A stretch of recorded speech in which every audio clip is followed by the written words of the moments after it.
38. Friday, July 10, 9:50 a.m.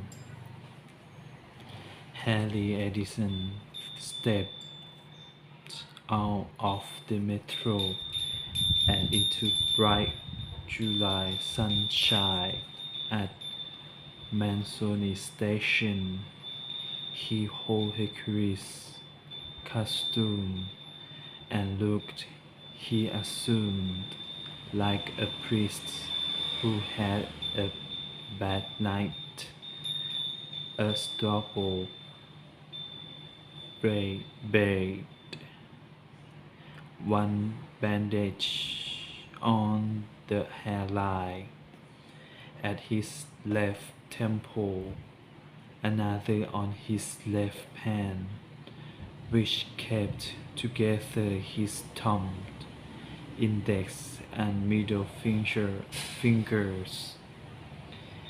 The thing that jolted him to hard reality was his picture, side by side with Danny's, on the covers of Il Messaggero and La Repubblica, Italian language newspapers that lined either side of a news and magazine kiosk. Near the station, turning, he walked off in the other direction. The first thing was to clean up, to keep from drawing attention to himself. Ahead of him, two streets came together with a small cafe on the corner. He went in hoping to find a rest room where he could wash his face and hands and wet back his hair, so that he was at least presentable. A dozen people were inside and not one looked up as he entered. The lone barman was at the coffee machine and had his back to the room. Harry walked past, assuming the restroom, if there was one, was at the rear. He was right, but someone was inside, and he had to wait.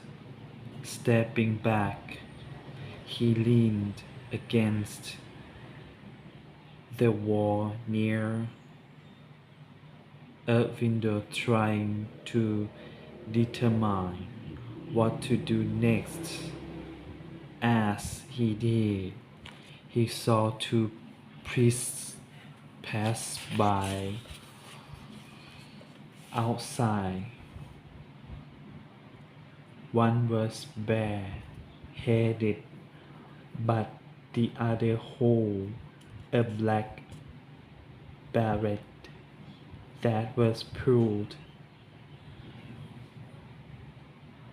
jauntily. jauntily.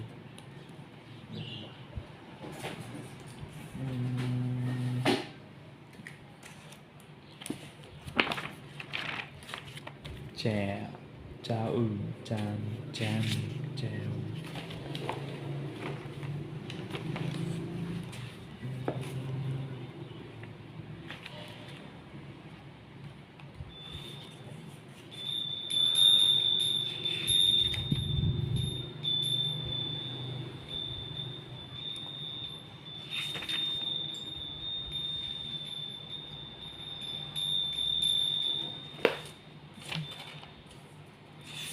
Antili.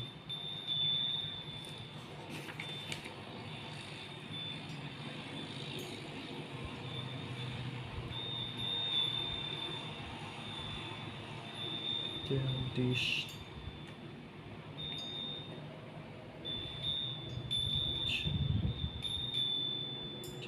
Jandis.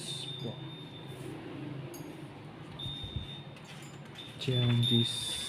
Jantili. Jantili.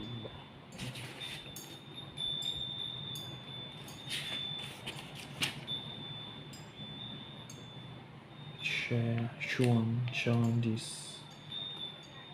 Jandis. Sean. Shagan. Shagan. Shan. Shan. DT.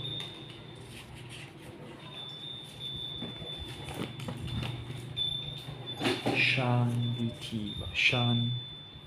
Shanditi forward and to the side like some 20s Parisian artist. Maybe it was the style, maybe not. But if one priest could do it, why not two? Abruptly, the lavatory door opened and a man came out. He stared briefly at Harry as if in recognition, then passed by and went back into the cafe. Buongiorno, party, he said as he did. Buongiorno, Harry said after him, then stepped into the lavatory and closed the door, locking it with a firm side bolt. He turned to the mirror. What he saw startled him. His face was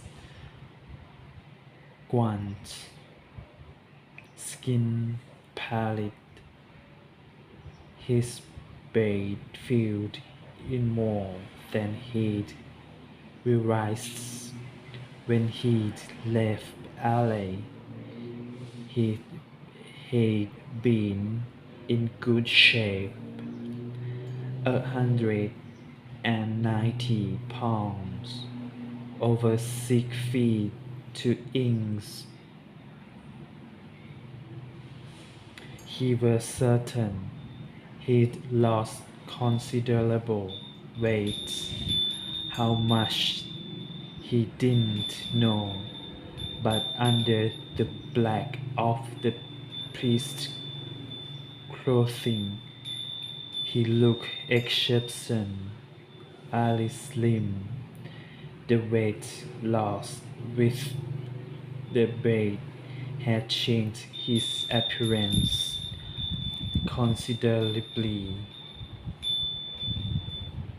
Washing his face and hands as best he could, considering the bandages, he wet his hair and slicked it back with his palms. Behind him, he heard a sound and saw the doorknob rattle. Momento, he said instinctively, suddenly wondering if that was the correct word or not. From outside, an impatient knocked on the door. was followed by an angry rattle of the the knob, doorknob. Unlocking the door, he opened it, and in an irate woman stared at him. That he was a priest had no effect at all. Obviously, obviously, her business was urgent. Nodding politely, he pushed past her, walked the length of the cafe, and out into the streets. Two people had seen him face to face. Neither had said a word yet. He had been seen at a place with a name, and later, hours or moments, they might see his photo and remembering, call the police. What he needed to do was distance himself from the cafe as quickly as possible.